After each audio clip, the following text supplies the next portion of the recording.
నమస్తే welcome to SV6 news నేను రాని ముందుగా బులెటిన్ లో హెడ్లైన్స్ చూద్దాం ఛత్తీస్గఢ్ లో ఆదివాసుల జీవన పోరాటం అడవులను కాపాడుకునేందుకు ఉద్యమం ఏపీలో సరికొత్తగా మద్యం అమ్మకాలు సంచిలో సీసాలు నింపి డోర్ డెలివరీ మీరే తాగారు మీరే క్లీన్ చేయండి మందుబాబులకు కోర్టు పనిష్మెంట్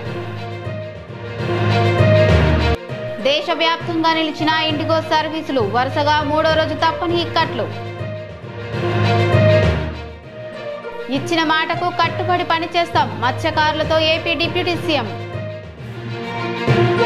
రైట్ ఇక డీటెయిల్స్ చూసుకున్నట్లయితే ఛత్తీస్గఢ్లోని హాస్దేవ్ అడవులలో బొగ్గు గనుల విస్తరణకు వ్యతిరేకంగా ఆదివాసీలు నిరసన తీవ్రతరం చేశారు పార్సా ఈస్ట్ కపూర్ బ్లాక్ రెండో దశకు అనుమతి ఇవ్వడంతో వేలాది మంది గోండ్ ఆదివాసులు రోడ్లపై బైఠాయించి పనులను అడ్డుకున్నారు పోలీసులతో నిరసనను అడ్డుకునే ప్రయత్నం చేసినా వెనకడుగు వేయలేదు మహిళలు పిల్లలు కూడా ఆందోళనలో పాల్గొన్నారు స్టాప్ అదానీ సేవ్ హాస్దేవ్ అని రాసున్న ప్లకార్డులు నెట్టింట హల్చల్ చేస్తున్నాయి జంగిల్ బచావ్ జీవన్ బచావ్ అంటూ ఆదివాసులు పోరుబాట పట్టారు పోలీసులు లాఠీ చార్జ్ చేసి ఉద్యమాన్ని అడ్డుకునే ప్రయత్నం చేస్తున్నప్పటికీ ఆదివాసులు తమ అడవి భూమి జీవనాధారం కాపాడుకోవడానికి తగ్గేదేలే అంటున్నారు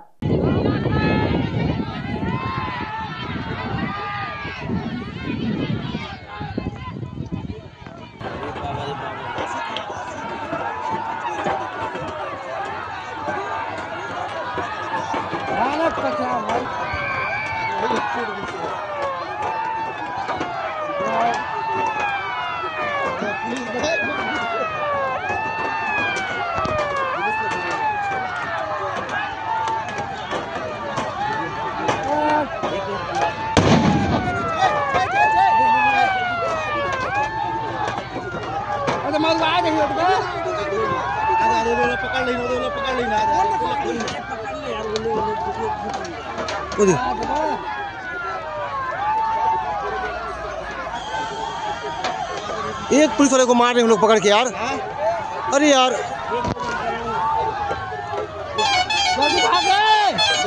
अरे वहां निकले पुलिस वाले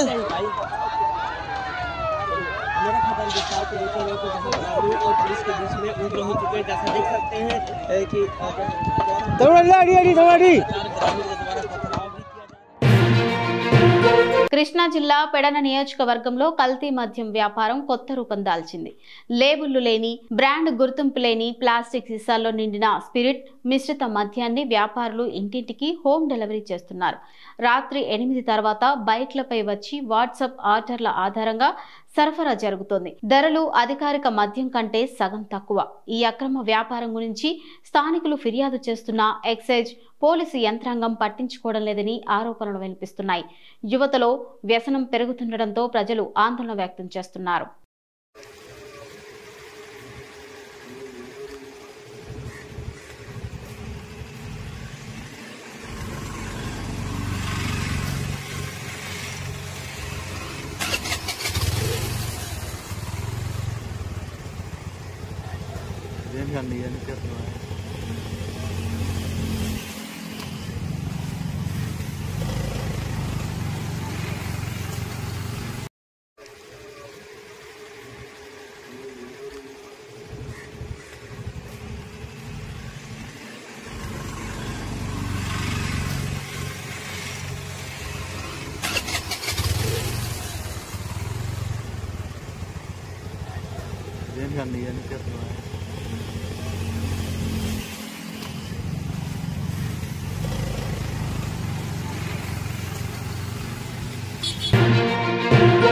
చాలా మంది మందుబాబులు తమకు దగ్గరగా ఉండే ఖాళీ ప్లేసుల్లోనో ఇతర పార్కుల్లోనో కులాసాగా కూర్చుని మందు లాగిస్తూ ఉంటారు పబ్లిక్ ప్లేసుల్లో న్యూసెన్స్ క్రియేట్ చేసే ఇలాంటి వారికి హైదరాబాద్ వెస్ట్ జోన్ పోలీసులు వినూత్న శైలిలో పనిష్మెంట్ ఇచ్చారు కోర్టు ఆదేశాల మేరకు పార్కుల్లో మందుబాబులు పట్టుబడితే వాళ్లతో పరిసరాలు శుభ్రం చేయించారు వెంగళరావు నగర్ పార్కు వద్ద ఇటీవల పట్టుబడిన కొందరికి ఈ విధమైన పనిష్మెంట్ ఇచ్చారు వారి కారణంగా ఎక్కడైతే అపరిశుభ్ర వాతావరణం ఏర్పడిందో వారితో అక్కడే శుభ్రం చేయించారు సామాజిక సేవను శిక్షగా విధిస్తూ వారిలో పరివర్తనకు పోలీసులు ప్రయత్నిస్తున్నారు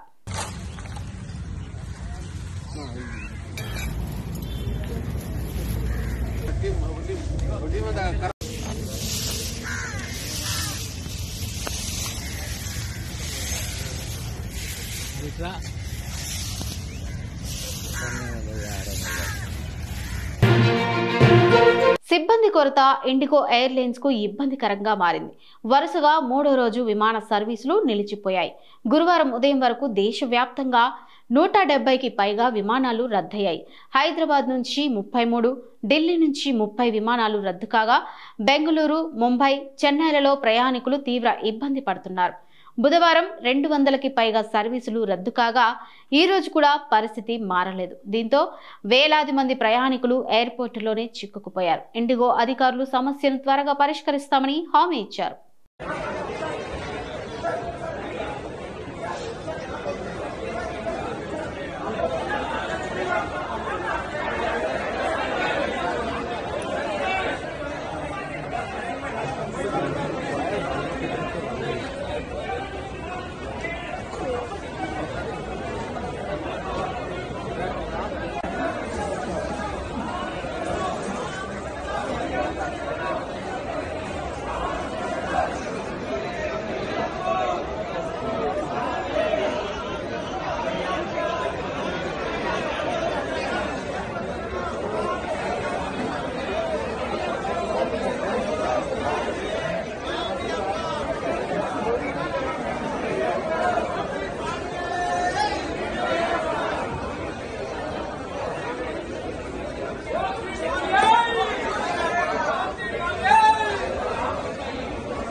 ప్రజాధనం నుంచి వెచ్చించే ప్రతి పైసాకు జవాబుదారీతనం ఉండాలని AP deputy CM Pawan Kalyan అన్నారు.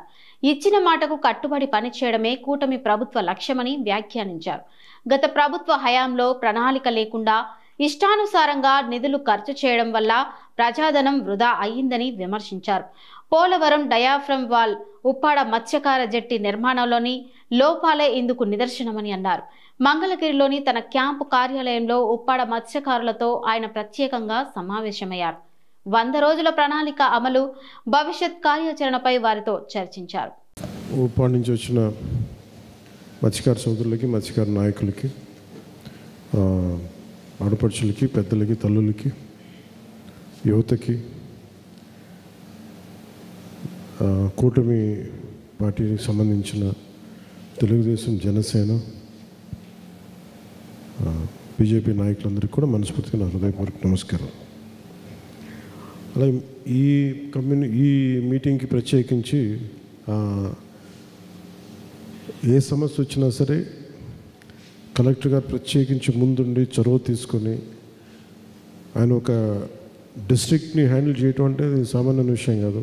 అన్నిటి మధ్యలో కూడా ప్రతి చిన్న సమస్యకు కూడా ఆయన శ్రద్ధ పెడుతూ ఉన్న షణ్మోహన్ గారికి మనస్ఫూర్తిగా నేను ఆహ్వానం పలుకుతాను.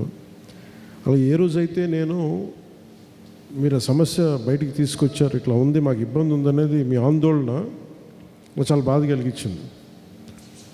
నేను ఆ రోజు మీకు సభలో ఒకటి చెప్పింది, నేను ఒక మత్స్యకారులాగా ఆలోచిస్తాను.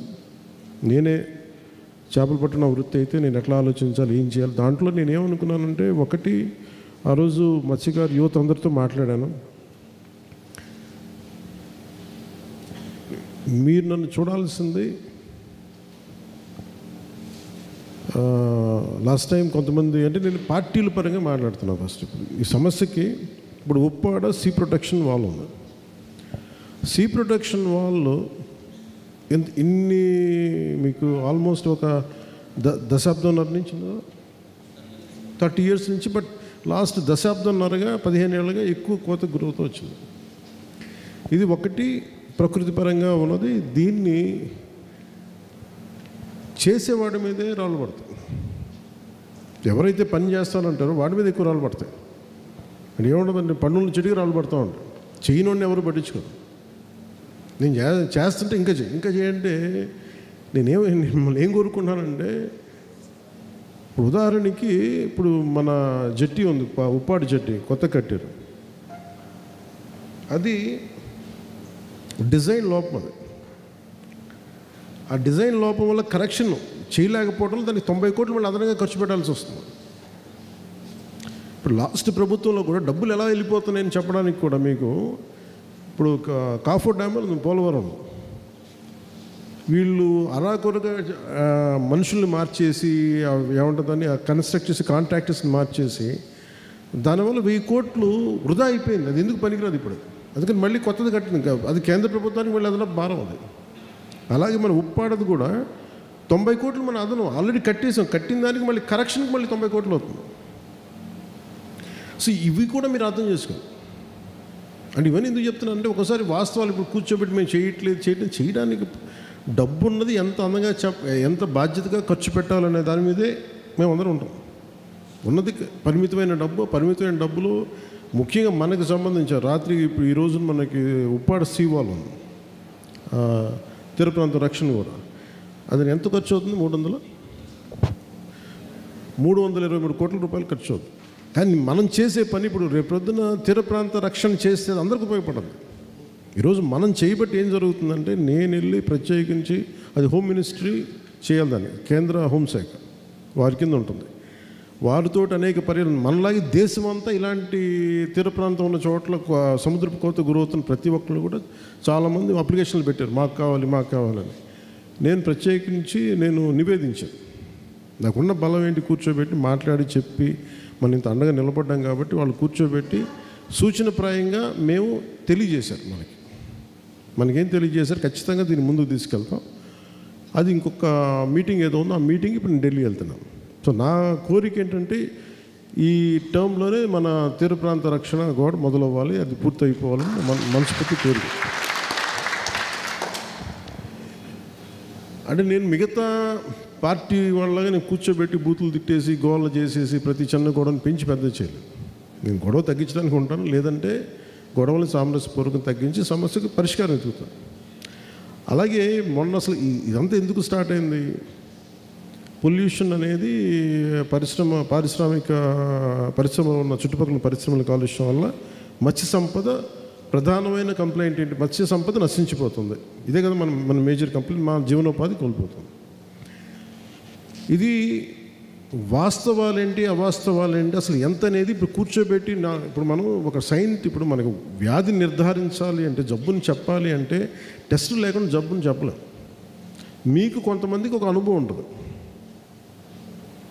మనకి ఇక్కడే తేడా ఉంది. ఏంటి తేడా అంటే, అది ఓఎన్జీసీ వల్ల వచ్చిందా లేదంటే ప్రకృతి పరంగానే. ఒకసారి సముద్రంలో కూడా ఎక్కడో పక్క దేశాల్లో ఉండే పొల్యూషన్ కూడా వచ్చి మన తీర ప్రాంతానికి చేరుతుందా కరెంట్స్ వల్ల, ఇవన్నీ తెలియదు. అందుకని మనం కూర్చోబెట్టి దాన్ని నిర్ధారించడానికి నేను డాక్టర్ జో కేడుక్కుడన్ అని మన ప్రిన్సిపల్స్ మన ప్రధానమైన శాస్త్రవేత్త మన రీజనల్ మన ఐకార్ అని ఉంటుంది, Indian council of agricultural research and central marine fisheries research institute, ఇది విశాఖపట్నం రీజనల్ డైరెక్టర్. సో వారిని ప్రత్యేకించి పిలిపించాను. ఆయన పేరు మన కలెక్టర్ గారు సిఫార్సు చేశారు.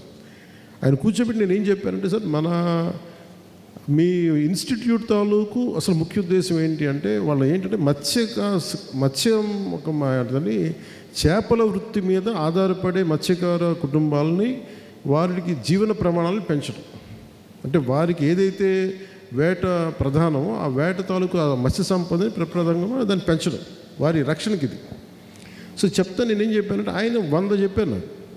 దాంట్లో ఏం ప్రాక్టికల్ అంటే, ఆయన కొన్ని చెప్పింది ఏంటి అంటే, ఒకటి మనం చేయగలిగే ఉన్నాయి, ఒకటి ముందు తీర ప్రాంత రక్షణ కూడా కాకుండా మెయిన్ ఆయనకి ఇచ్చిన గోల్ ఏం చెప్పానంటే, సార్ ఎంత పొల్యూషన్ చెప్పండి ఫస్ట్.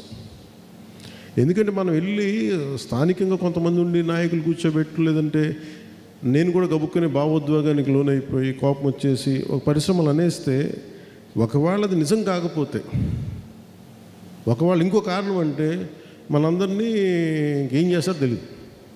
నేను అబాస్ పాలు అయిపోతాను, మీరు మనకేమో స్టాండ్ ఉండదు.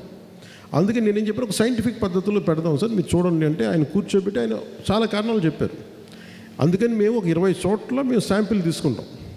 అవసరమైతే డీప్ డైవర్స్ ఉంటారు కొంతమంది మా సంస్థల్లో, మేము వాళ్ళని సముద్రం మా గర్భంలోకి పంపిస్తాం. మీరు వాళ్ళు చెప్తారు కొంచెం, మీరు కూడా వాళ్ళని మీ సహాయ సహకారం మీ పడవల్లో తీసుకెళ్ళి ఇలాంటి ఇక్కడ మాకు ఉంది ఇబ్బంది అని అంటే వాళ్ళు లోపలికి పోయి ఆ లోపల వాళ్ళు ఏం చేస్తారంటే కూర్చోబెట్టి ఆ మట్టిని తీస్తారు. అసలు అక్కడేమైనా సముద్ర మట్టంలో గర్భంలో ఏదన్నా ఈ పారిశ్రామిక కాలుష్యం ఉందా, అసలు ఉంటే ఎంత ఉంది, అసలు లేదా, వీటన్నిటి మీద వాళ్ళు పరీక్షలు పెడతారు. దీని మీద అది చేసిన తర్వాత మనం నిర్ధారించాలి ఇది అసలు ఎంత ఉండాలి అనేది కొన్ని ప్రమాణం ఉన్నాయి. అంటే కాలుష్యం ఉంటే తీర ప్రాంతాల్లో ఉన్నాయి అంటే మరి ఎంత కాలుష్యం ఉంది, ఏ స్థాయిలో ఉంది, అసలు మత్స్య సంపద చచ్చిపోయేంత కాలుష్యం ఉందా లేదా, ఏం కారణాలు, 100 కారణాలు వీళ్ళన్నీ కూర్చోబెట్టి అది సైంటిఫిక్ అనాలిసిస్ చేస్తారు. మీతో మాట్లాడిన వారం రోజులు చేసామా 5 రోజులుగా, అక్కడ పిఠాపు నుంచి వచ్చిన 5 రోజులకే నేను కరెక్ట్ 5 రోజుల తర్వాత జోగాన్ని పిలిపించి మాట్లాడితే ఆయన చెప్పారంటే, ముఖ్యంగా మేము ఆయన కేరళ వాస్తవ్యులు, మేము కేరళలో ఇలాంటివి చేస్తాం. మేము మనకున్నది ఉప్పాడ కొత్తపల్లిలో 7,200 మంది ఫిషర్మెన్ ఇళ్ళు ఉన్నాయి, మన మత్స్యకారులకు సంబంధించి. దీని మీద 25,600 మంది వ్యక్తులు బతుకుతున్నారు, 7,200 కుటుంబాలు వాటిని ఆధారం చేసి. ఇంతే కదా సార్, మన 25,000 మంది 25,600 మంది. దీనికి నేను ఏం చెప్పానంటే, ముందుగా చెప్పాలి, రెగ్యులర్గా అసలు వాతావరణంలో పర్యావరణంలో ఎంత కాలుష్యం ఉందో అది మీరు రెగ్యులర్ ఆడిట్ ఒకటి చేయాలి సార్. అది నేను ఫస్ట్ రాగానే అదొకటి తెలియజేశాను. తర్వాత సీ ర్యాంచింగ్ అని ఉంది, దాంట్లో మనం ఏం చేయాలి, సముద్రపు జీవాల చేపల్ని సముద్రంలోకి విడిచిపెట్టడం. సో దాంట్లో భాగంగా ఏం చేసాం, ఒక 50,000 మన పండుగ అప్పల్ని మనం చేసాం. అంటే మత్స్య సంపద తగ్గిపోయింది, మనం వదిలేం వాటిని. సో అలాగే ఈ ఆర్టిఫిషియల్ కోరల్ రీఫ్స్ అంటే ఏంటంటే, అక్కడ చేపలు ఉండడానికి మీకు తెలియదు ఏం, చేపలు ఉండడానికి అక్కడ ఇది పోయింది, వాటికి నివాసాలు లేవు. సో మేజర్గా ఒకటి సముద్రంలో మత్స్య కొంత పిల్లల్ని విడిచిపెట్టడం, సీ ర్యాంచింగ్ చేద్దాం. సీ ర్యాంచింగ్ చాలా ఉంటుంది, మన గుర్రాలను మేకల్ని ఎలా పెంచుతాం అలాగే చేపలు కూడా పెంచాల్సిందని చెప్పి ఆయన కూర్చోబెడితే ఆయన సలహాతోటే 50,000 పండుగ అప్పుల్ని మన విడుదల చేయడం జరిగింది. అలాగే ఆర్టిఫిషియల్ కోరల్ రీఫ్స్ పెట్టిన తర్వాత మనం ఆయన అన్నది ఏంటంటే, మళ్ళీ వాటన్నిటికి నివాసయోగ్యం ఉంటుంది. మళ్ళీ అక్కడ మనకి ఎవరైతే మన మీద ఆధారపడ్డారో వాళ్ళందరికీ అక్కడ వాళ్ళు అనుకున్న చోట దొరుకుతాయి. ఇది ఒకటి చేద్దాం అనేది. What is income sir, you said how much income per annum? ఈ ఆర్టిఫిషియల్ కోరల్ రీఫ్స్ ఇప్పుడు తమిళనాడుకి ఎందుకు వెళ్ళి ఏం నేర్చుకోవాలి అని అంటే, ఇప్పుడు మన దగ్గర మత్స్య సంపద లేదు, వెళ్ళిపోతుంది, అది నివాసయోగ్యం లేదు అక్కడ అనేది. ఆ నివాసయోగ్యానికి మనం ఏం చేయాలి, కొంత సిమెంట్ దిమ్మలు లాంటివి పెడతాం, ఇలా ముళ్ళలాగా ఉంటాయి. అంటే కొన్ని సిమెంట్ స్ట్రక్చర్స్ లాంటివి మనం వదులుతాం కింద, వదలగానే వాటికి నాచు పట్టుకుంటే దానికి కావాల్సిన చేపలు వదిలితే, ఇది నాకు ఎందుకు బాగా నేను ఏం చెప్పానంటే, ముందు మనకి సంపద పెరగాలి మనకి. సో 1,500 చదరపు మీటర్లు విస్తీర్ణంలో 1 టన్ను సామర్థ్యం ఉన్న ఆర్టిఫిషియల్ రీఫ్ సముద్రం ఉంచుతాం. 300 రకాల సముద్ర జీవాలు, అందులో కనీసం 50 వాణిజ్య విలువలు కలిగిన చేపలు ఉంటాయి, అంటే మీరు అమ్ముకోగలిగే చేపలు. దీని ద్వారా ఆయన అనేది ఏంటంటే, 2 ఏళ్ల కాలంలో కనీసం మీకు ఒక 2 కోట్ల ఆదాయం దొరికే సమర్థత దీనికి ఉంది. బులెటిన్ ముగించే ముందు హెడ్లైన్స్ మరోసారి చూద్దాం. ఛత్తీస్గఢ్లో ఆదివాసుల జీవన పోరాటం, అడవులను కాపాడుకునేందుకు ఉద్యమం. ఏపీలో సరికొత్తగా మద్యం అమ్మకాలు, సంచిలో సీసాలు నింపి డోర్ డెలివరీ. మీరే తాగారు మీరే క్లీన్ చేయండి, మందుబాబులకు కోర్టు పనిష్మెంట్. దేశవ్యాప్తంగా నిలిచిన ఇండిగో సర్వీసులు, వరుసగా 3వ రోజు తప్పని ఇక్కట్లు. ఇచ్చిన మాటకు కట్టుబడి పనిచేస్తాం మత్స్యకారులతో ఏపీ డిప్యూటీ సీఎం. ఇవి ఇప్పటివరకు ఉన్న అప్డేట్స్. మరిన్ని అప్డేట్స్ కోసం చూస్తూనే ఉండండి SV6 న్యూస్.